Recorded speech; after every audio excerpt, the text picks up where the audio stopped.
சகோதரி எதிரணியிலிருந்து. அதாவது துணைக்கு சிலர் அப்படி கூட்டிகிட்டு வருவோம் நமக்கு நல்லது பண்ணுறதுக்கு. ஆனால் எனக்கு எதிராக பேசுறதுக்குன்னே ஒருத்தங்களை நான் கோயம்புத்தூர்லேருந்து கூட்டிகிட்டு வந்திருக்கேன்னா அது குருஞானாம்பிகை தான். வந்தோன்னு இங்கே பேசுனாங்க பார்த்தீங்களா, யாருக்கு தெரியுமா நான் பரிசளிப்பேன், யாருக்கு தெரியுமா பரிசளிப்பேன், யாருக்கு அளிப்பீங்க அப்படின்னு கேட்டா, உழைத்து உழைத்து ஓடாய் தேர்ந்து போயிருக்கிற இந்த மாணவ கண்மணிகளுக்கு பரிசளிப்பேன் அப்படின்னாங்களே. அதைத்தாம்மா நாங்கள் சொல்கிறோம். உழைச்சி உழைச்சி எங்கள் பசங்க களைச்சு போயிட்டாங்கம்மா, அவங்க சிரமத்தில் இருக்காங்கம்மான்னு சொன்னால் எங்கள் அணி பாயிண்ட்டை பேசிட்டு எதிரணியில் நீங்கள் எதுக்கு உட்காந்துருக்கீங்க? வாங்கின காசுக்கு இங்கே வந்துருங்க. நீங்கள் பேசாமல் நம்மெல்லாம் ஒரு கூட்டணி அமைச்சிக்கலாம். நடுவர் அவர்களே, நீங்கள் படித்த காலத்தில் 5 வயசில் தான் நீங்கள் ஸ்கூலுக்கு போனீங்க. நானும் 5 வயசில் தான் ஸ்கூலுக்கு போனேன். குருஞானாம்பிகாவும் 5 வயசில் தான் போனாங்க. போன உடனே உங்களுக்கு ஒரே ஒரு டெஸ்ட்டு தான் இருந்தது. என்ன டெஸ்ட்டு? கையை தூக்கி இப்படி வெய்யி காதை தொடுதான்னு பார்க்கலாங்கிற சிம்பிள் டெஸ்ட்டு. அந்த டெஸ்ட்டில் கூட நீங்கள் பாஸ் பண்ணலை இல்லையா? உங்கள் அம்மா கையை இப்படி பின்னாடி வச்சு காதை தொடுப்பா, அப்போ தான் சீட்டு கிடைக்கும். நாங்கள் அந்த டெஸ்ட்லேயே ஃபெயில் ஆகிருக்கீங்க நீங்கள். ஆனால் என் பிள்ளைங்க எல்கேஜிக்கு வர போது டெஸ்ட்டு தொடங்கிடுத நடுவர் அவர்களே. எவ்வளவு சிரமம் என் பிள்ளைகளுக்கு. அதுவும் என்ன டெஸ்ட்டு? அதுக்கு பேச்சு கூட வராது. அங்கே வந்து இன்டர்வியூ டேபிளில் உட்கார வைப்பாங்க. முன்னாடி ஒரு ஆப்பிள் பழத்தை, பழம் இல்லை பொம்மை எடுத்து வச்சு, வாட் இஸ் திஸ்? என் பையன் அதை என்னன்னு கண்டான். அதை அப்படியே பார்த்துட்டே இருப்பான். உடனே அம்மா, திஸ் இஸ் ஆப்பிள். அப்பா மாதிரியே முழிக்காத, சொல்லி தொலை, இல்லைன்னா வித்யாமந்திர சீட்டு கிடைக்காது, சீட்டு கிடைக்காது, சொல்லி தொலை. நைட்டு பூரா சொன்னேனே, உங்க அப்பனுக்கு ஏறாத மாதிரி உனக்கும் ஏறலையே. அன்னைக்கு என் பையனுக்கு ஆரம்பிச்ச சோதனை காலேஜ் முடிகிற வரைக்கும் தொடர்ந்து வருது நடுவர் அவர்களே. இது சிரமம் தானே, சிரமம் தானே. எல்கேஜியில் தொடங்கின ஓட்டம் நம்முடைய கலைஞர் கருணாநிதி எழுதின வசனம் மாதிரி ஓடினான் ஓடினான் ஓடினான், வாழ்க்கையின் ஓரத்திற்கே ஓடினான். நீட்டு தேர்வு வரைக்கும் என் பிள்ளைகளை வாட்டுதே, இது சிரமமா இல்லையா? அதில் வர வந்துட்டு அப்படி சாதிச்ச இளைஞர்களை பார்த்தீங்களா? ஏன் நான் ஒன்று கேட்குறேங்கய்யா, நம்ம படிக்கிற போது 2 புக்கு அப்படி தானே? தமிழ் புக்கு ஒன்று இருக்கும், சயின்ஸ் புக்கு ஒன்று இருக்கும். இங்கிலீஷு படித்தா படிப்பா, படிக்கலைன்னா இல்லை இல்லையா? ஆனால் இன்னைக்கு எத்தனை புக்கு? 5ஆம் வகுப்புக்கு 27 புக்கு இருக்குயா. அதுவும் இந்த ஹோம்ஒர்க் பண்ணுறான் பாருங்க என் பையன், அவனை கோயில் கட்டி கும்பிடணும்யா. எவ்வளவு ஹோம்ஒர்க் தெரியுமா? ஒன்னால என் பையன் எழுதிட்டு இருந்தான் எல்கேஜியில், write A B C D 26 times, 26 time write A B C D எழுதணுமா.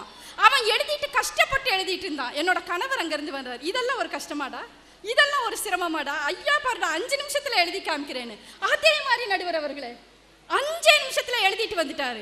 எடுத்து பார்க்குறேன், write A B C D write A B C D write ஏபிசிடின்னு 26 தடவை எழுதியிருக்காரு.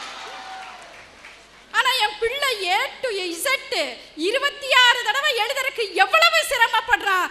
கல்வி என்பது சிரமமாக இருக்குல்ல. அதை விட நான் கேட்குறேன், நீங்கள் சிகரங்களை தொட்டவங்களை பற்றியெல்லாம் சொன்னீங்கல்லம்மா, அவங்களாம் எப்படிமா அந்த சிகரங்களை தொட்டாங்க? ஜாலியாக போய் ஒரு ஹெலிகாப்டரில் போய் அந்த சிகரத்து மேலே உட்கார்ந்தாங்களா? படிப்படியாக சிரமங்களை கடந்து கடந்து கடந்து சிகரத்தை தொடுகிறார்கள் என்றால் சிரமங்கள் இல்லை என்றால் சிகரங்கள் கிடையாது. சும்மா பச்சை சேலை கட்டிட்டு வந்து என்ன வேணா பேசப்படாது. ஊத்தங்கரையில் அதையெல்லாம் நம்ப மாட்டாங்க. ஏன் நான் கேட்குறேன், ஒரு புக்கு, ஒரு புத்தகத்தை 500 பக்கம் இருக்குப்பா தம்பிகளா, 500 பக்கம் இருக்கிற புக்கை ஒரு வழக்கறிஞர் 15 நாளில் படிக்கலாம், ஒரு எழுத்தாளர் 10 நாளில் படிக்கலாம், ஒரு மருத்துவர் 5 நாளில் படிக்கலாம். ஆனால் ஒரே இரவில் படித்து அடுத்த நாள் டெஸ்ட் எழுதணும்னா என் பிள்ளைக்கு அது எத்தனை கஷ்டமா இருக்கு? அத்தனை கஷ்டப்பட்டு அதை எழுதி அவன் மாநிலத்தில் முதல் 3 இடங்களை எங்க பெண் பிள்ளைகள் தக்க வைக்கிறாங்கன்னா எவ்வளவு சிரமங்களுக்கு அப்புறம் அவங்க சிகரத்துக்கு போயிருக்காங்க. மாநிலத்தில் முதல் 3 இடங்கள். தம்பிகளா கோச்சுக்காதீங்க, ஏன் கோச்ச கூடாதுன்னு சொல்றேன். நீங்க விட்டு கொடுத்துட்டீங்க எங்க பிள்ளைகளுக்கு. பெண் பிள்ளைகள் இத்தனை நாள் படிக்கல, சிரமத்தில் இருக்காங்க, இனியாவது படிக்கட்டும்னு விட்டீங்க. மாநிலத்தில் 3 இடங்களை தக்க வைக்கிறாங்களே பெண் குழந்தைகள், அந்த பெண் குழந்தைகளின் வாழ்க்கை இந்த சமூகத்தில் எப்படி இருக்கிறது? ஏன் ஒரு காலத்தில் 5 வயசு குழந்தை 10 வயசு குழந்தைன்னா கூட பக்கத்து வீட்டில் விட்டுட்டு வெளியூருக்கு போவாங்கய்யா. நாங்கள் பத்திரமா இருக்கு. முகம் தெரியாத நபர்களிடம் எங்கள் பெண் குழந்தைகளை ஒப்படைத்து விட்டு நாங்கள் தைரியமாக போனோம். இன்றைக்கு தெரிந்தவர்கள் வீட்டில் கூட எங்கள் பெண் பிள்ளைகளை அரை மணி நேரம் தங்க வைக்க முடியவில்லை என்றால் வாழ்க்கை சிரமமா சிகரமா? அதுல வேற அடுத்து கவிதா ஜவஹர் பேச வராங்க. அவங்க ராஜபாளையத்திலிருந்து வரக்குள்ள அவங்க பட்ட பாடு எவ்வளவு பெரிய பாடு தெரியுங்களா? நான் கேட்கிறேன், இந்த நாட்டில் இளைஞர்களுக்கு நாட்டுக்காக, வீட்டுக்காக, படிப்புக்காக, வேலைக்காக, மாட்டுக்காக, நோட்டுக்காக, நோட்டாவுக்காக அத்தனையும் எங்கள் இளைஞர்கள் சிரமப்படுறாங்களேம்மா. அதையெல்லாம் விட்டுட்டு என்னமா பேசிட்டு இருக்கீங்க நீங்க? அதுல வேற இப்போ ஒரு தமிழ் வழி கல்வி இருக்குல்ல, நீங்க இவ்வளவு பேசுறீங்களா? தமிழ்ல படிக்கிறது எவ்வளவு இனிமையானது இல்லையா? அதனால தானே இந்த முத்தமிழ் இலக்கிய பேரவை நடத்தி தமிழ்ல இவ்வளவு நிகழ்ச்சிகள் நடத்துறாங்க. ஐயா, ஒரு மனிதன் நம்முடைய தமிழகத்துக்கு வராரு, இங்க வந்து தமிழை படிக்கிறாரு. தமிழை படிச்சுட்டு அவர் திரும்ப தன்னுடைய நாட்டுக்கு போற போது முதலாம் ஜார்ஜ் மன்னருடைய தலைமையில அவருக்கு ஒரு பாராட்டு விழா, இந்த மாதிரி பெரிய கூட்டம், அருமையான பாராட்டு விழாவை ஏற்பாடு பண்றாங்க. அந்த பாராட்டு விழாவில் ஒருத்தர் வந்து நம்முடைய அடிகளார் அவர்கள் தென் தமிழகத்திற்கு வந்து தமிழை கற்று தேர்ந்து தன்னுடைய நாட்டிற்கு திரும்ப செல்லுகிறார். அவரை பாராட்டும் விதமாக உலகத்திலேயே உயர்ந்த மொழியாக இருக்கிற லத்தீன் மொழியில் பாராட்டு கவிதை வாசிக்கிறேன்னு பாராட்டு கவிதையை லத்தீன் மொழியில வாசிச்சாரு. அடுத்து நன்றி உரை சொல்ல வந்த அந்த அடிகளார் எந்திரிச்சு வந்து சொன்னாரு, உலகத்திலேயே உயர்ந்த மொழியாகிய லத்தீன் மொழியில் பாராட்டு வாசித்தார்கள், அதைவிட உயர்ந்த மொழியில் நான் நன்றி சொல்ல வேண்டும் அல்லவா? அப்படிப்பட்ட மொழி என்ன என்று யோசித்து பார்த்தேன். தமிழகத்தில் நான் கற்ற தமிழ்தான் அதை விட உயர்ந்த மொழி என்று தமிழிலேயே நன்றி உரை சொல்றாங்களே. இன்னைக்கு நான் கேட்கிறேன், என் பிள்ளை படிச்சு மனப்பாடம் பண்ணி கம்பராமாயணத்தையும் சிலப்பதிகாரத்தையும் எழுதுறானே, அந்த தமிழ் மார்க்கை நீங்க சேர்த்துறீங்களா? அந்த பையனுக்கு கொடுக்குறீங்களா? நீங்க ஐ டோன்ட் நோ தமிழ் அப்படின்னு சொல்றவனை மரியாதையா பாக்குறீங்க. தாயே தமிழே வணக்கம்னு சொல்றாங்கன்னா கேவலமா பாக்குற சமூகமா இந்த சமூகம் இருக்கு இல்லைங்க. அப்புறம் எப்படிங்க இது சரியா இருக்க முடியும்? ஒரு காலத்துல படிச்சு முடிச்ச உடனே வேலை கிடைக்கும் இல்லையா? எதுக்கு படிக்கிறோம்? இவங்க வேற சொன்னாங்க, நட்பை பத்தி அப்படி பேசுறாங்க குருஞான அம்பிகா. என் நண்பன் கேட்டா உயிரை கூட தருவேன்னு தளபதி எனக்கு சொன்னாரு இல்லையா? என் உயிரை கூட நான் உனக்காக தரேன் அப்படின்னு சொன்னாரு. ஆனா இன்னைக்கு நண்பனை பார்த்தா சில சமயம் நமக்கு கடுப்பாகுது. எப்போ நம்ம மார்க் வாங்கிட்டு வந்தோன்னா அப்பா என்ன பண்றாரு? நம்ம மார்க்கை மட்டும் பாக்குறாரா? டே, உன் ஃப்ரெண்ட் எவ்வளோடா மார்க்கு கேட்குறாரா இல்லையா? உன் ஃப்ரெண்ட் எவ்வளோடா மார்க்கு? அவன் 5 மார்க்கு கூட வாங்கிட்டான்னு வைங்க, அந்த நண்பனையே நமக்கு பிடிக்காம போயிடுது. கம்மியாக வாங்கியிருந்தானா சந்தோஷமா, அப்பா அவன் 35 தான்ப்பா, நான் 40 வாங்கியிருக்கேங்க. அப்புறம் நிறைய வாங்கிட்டான்னா அந்த பையன்கிட்ட அப்பா சொல்கிறாரு, ஏண்டா அவன்லாம் எப்படி படிக்கிறான்டா, நீ ஏண்டா மார்க்கு கம்மி? அரை மணி நேரம் அர்ச்சனை விழுகுது. அதான் அவன் சொன்னான், அப்பா அவனோட அப்பா புத்திசாலிப்பா, என்னோட அப்பா இப்படி இருக்கீங்க, இப்படிதான்ப்பா மார்க் வரும் அப்படிங்கிறான். எவ்வளவு சிரமங்களை எங்க பிள்ளைங்க தாண்டி போறாங்க. அதில் என்னென்னமோ நீங்க சொல்றீங்களே, எனக்கு ரொம்ப ஆச்சரியமா இருக்கு. தாய்மொழி வழியில கல்வி கற்று மருத்துவராக வேண்டும் என்று கனவோடு இருந்த இந்த தேசத்தில் நீட் தேர்வை கொண்டு வந்து மருத்துவ கனவை, இளைஞர்களின் மருத்துவ கனவை சிதைத்தார்களே, இது சிரமமா சிகரமா? கவிதா ஜவஹர் வந்து பதில் சொல்லணும். என்னம்மா நீங்க நினைச்சிட்டு இருக்கீங்க?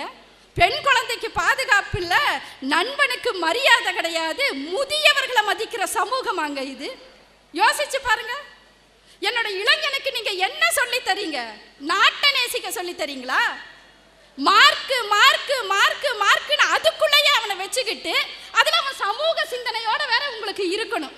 ஜெயிச்சவங்க பத்தி எல்லாம் இந்த அம்மா அப்படி சொல்லிட்டு போறாங்க. நீங்க படிச்சு முடிச்சா வேலை கிடையாதுங்க இந்த நாட்டில். ஒரு காலத்துல வேலை காலி இல்லைங்கிற போர்டை எழுதியாவது பொழைச்சிட்டு இருந்த இளைஞர்கள் இருந்தாங்க.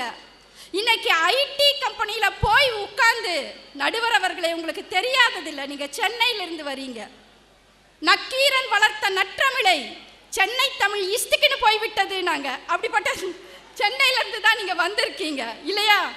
நீங்க அங்க பாருங்க, ஐடி கம்பெனியில வேலை பார்க்குறவெல்லாம் ஒரு 5 வருஷத்துல அரை மென்டலா ஆயிடுறான், தானா பேசுறான்.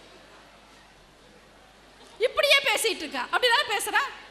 ஐடி கம்பெனியில் 10,000, 20,000, 50,000 காசு வாங்குகிறான். ஆனால் அவனுடைய ஒரிஜினல் பேரில் அங்க வேலை செய்ய முடியாதுங்க. நீங்க எவ்வளவு அழகா தமிழ் பேர் வைக்கிறீங்க, தமிழரசன் வைக்கிறீங்க, தியாகச்செம்மல் வைக்கிறீங்க, குணசேகரன் வைக்கிறீங்க. அந்த தமிழ் பெயர் நீங்கள் வேலை பார்க்கிற இடத்தில் கிடையாது. உங்களுக்கு ராபர்ட்டோ இல்ல ஜான்சனோ இல்லை வுட்டோ ஏதோ ஒரு பேர் வைக்கப்படுகிறது என்று சொன்னால் நம் பெயரை கூட இழக்கிற இந்த சமூகத்தில் எப்படிங்க வாழ்க்கை சிறப்பா இருக்க முடியும்? நடுவர் அவர்களே, ஒன்று சொல்கிறேன் நடுவர் அவர்களே, என் பிள்ளைகளுக்கு இன்னைக்கு காதலிக்கிறதுக்கு கூட நேரம் இல்லையே. ஒரு காதல் கடிதத்தை கூட அவனால் சரியா எழுதி கொடுக்க முடியலையே நடுவர் அவர்களே. செல்லும் கொடுத்து செல்லமும் கொடுத்தால் பிள்ளைகள் எப்போதும் தொடர்பெல்லைக்கு வெளியிலே இருக்கிறார்கள். அவங்கள நீங்க திட்டுறீங்க, நீங்க அவன் சரியில்லைன்னு நீங்க சொல்றீங்க. ஆனா அவன் எவ்வளவு சிரமத்துக்கு நடுவில் தன்னுடைய வாழ்க்கையை வாழ்ந்து கொண்டு இருக்கிறான். ஒரு காலத்துல அப்படியா இருந்தோம்? நீங்க யோசிச்சு பாருங்க. உங்க மனைவி கிட்ட நீங்க பேசுற போது நீங்க எப்படி சொல்லுவீங்க? நீங்க உங்க வீட்டுல திடீர்னு மின்சாரம் போயிருது, நீங்க இருக்கீங்க, உங்க மனைவி கோபமா இருக்காங்க. அப்ப பார்த்து நீங்க சொல்லலாம், கண்ணே கொஞ்சம் சிரி, உன் சிரிப்பு வெளிச்சத்தில் தீப்பெட்டியை தேடி எடுத்துக்கொள்கிறேன். அப்படியே அவங்க கூலாகலையா? உன்னை யாரடி பூமிக்கு வர சொன்னது? உன்னை யாரடி பூமிக்கு வர சொன்ன? கோபமா பார்ப்பாங்க. தேவலோகத்தில் உன்னை தேட மாட்டார்களா? இப்படி 2 கவிதை சொன்னா குடும்பத்துல மகிழ்ச்சி இருந்தது, சிரமம் இல்லாம இருந்தது. இன்னைக்கு என் பிள்ளைகளுக்கு கவிதையும் எழுத தெரியல, கணினியிலையும் சொல்ல தெரியல. வேற எவனோ அனுப்பிச்ச மெசேஜை ஃபார்வேர்ட் பண்ணி இவன் லவ் தள்ளிட்டு போயிட்டே இருக்க. சொந்தமாக எழுத தெரியாத ஒரு தலைமுறையை உருவாக்குகிறோம், சொந்தமாக சிந்திக்க தெரியாத ஒரு தலைமுறையை உருவாக்குகிறோம் அப்படின்னு சொன்னா என்னுடைய இளைஞர்கள் சிரமத்தில் தானே நடுவர் அவர்களே இருக்காங்க.